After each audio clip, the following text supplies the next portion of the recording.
नवनिर्वाचित आमदार सदाभाऊ खोत आपल्यासोबत आहेत, आपण त्यांच्याशी बातचीत करणार आहोत। भाऊ, काल विजयी झाला, विजयाचा गुलाल काल विधान भवनामध्ये पूर्ण उडवण्यात आला, आज बाप्पाच्या चरणी आलेला आहात, काय बाप्पाच्या चरणी मागितलं, काय प्रतिक्रिया?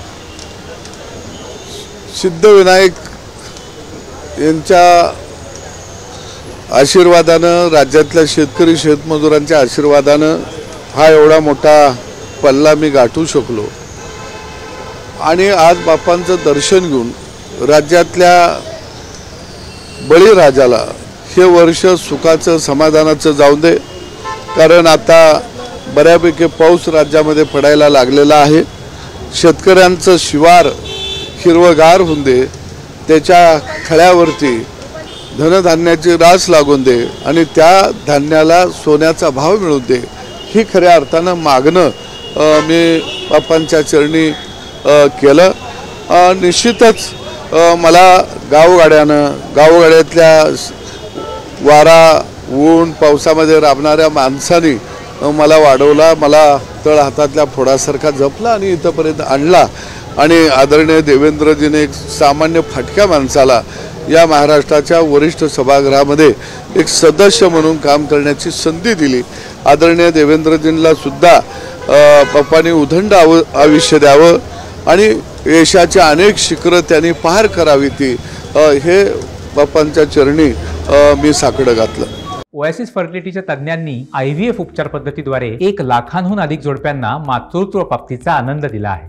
मोफत अपॉइंटमेंट बुक करण्यासाठी आजच संपर्क साधा। दुसरीकडे आपण जर पाहायला गेलं तर सुरुवातीला जेव्हा ही निवडणूक लागली होती तेव्हापासून असं म्हटलं जात होतं की जयंत पाटील अथवा सदाभाऊ खोत किंवा इतर काहींचे नेते जे उमेदवार होते हे धोक्यात आहेत असं सांगितलं जात होतं। भाजपचा उमेदवार पडेल तर सदाभाऊ खोत पडतील अशी चर्चा केली जात होती, परंतु आता जयंत पाटील यांचा पराभव झाला। काय आहे, नेहमी चर्चा ह्या गावगाड्याच्या होतात, फाटक्या माणसांच्या होतात, वाड्यातल्या माणसांच्या कधी चर्चा होत नाहीत, कारण ते जन्माला येतानाच वरून ताम्रपट घेऊन आलेले असतात, त्यामुळं त्यांना कोणतीही शासनं हा त्यांचा जन्मसिद्ध हक्क असतो। परंतु या महाराष्ट्राच्या राजकारणामध्ये भारतीय जनता पक्षानं आणि आदरणीय देवेंद्रजींनी सांगितलं की प्रस्थापितांचा शासनावरती हक्क नाही तर कष्ट करणाऱ्या जनतेचा शासनावरती हक्क आहे आणि मला वाटतं की प्रस्थापितांचे मनसुबे हे धुळीला मिळाले, वाडे उद्ध्वस्त झाले, हे कालच्या निकालावरून स्पष्ट झालं। दुसरीकडे भाजपनं तुम्हाला संधी दिली, तुमचा छोटा पक्ष असून देखील संधी दिली, परंतु आशिष शेलारांनी असं ट्विट केलेलं आहे की उद्धव ठाकरे जे आहेत ते महाविकास आघाडीमध्ये काही जे छोटे पक्ष आहेत त्यांना संपवायच्या मागे लागलेलं आहे। मग त्यामध्ये शेकापा असेल, शिक्षक भारती असेल किंवा राजू शेट्टी यांचा पक्ष असेल, असं ते टीका करतायत, यावरती तुमचं काय म्हणणं?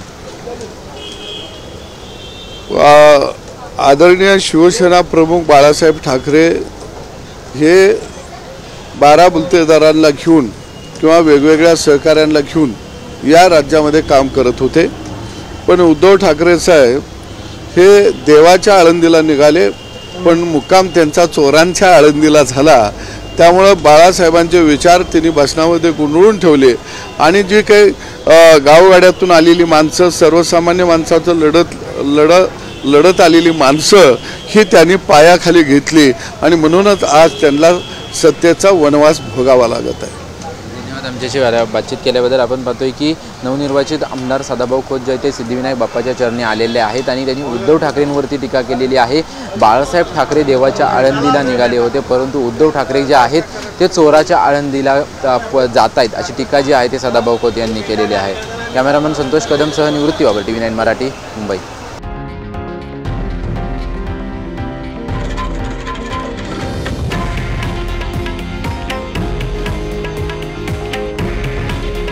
हे आहे देशातील नंबर 1 न्यूज नेटवर्क आणि आपण पाहत आहात TV9 मराठी। काळजी तुमची, हित महाराष्ट्राचं।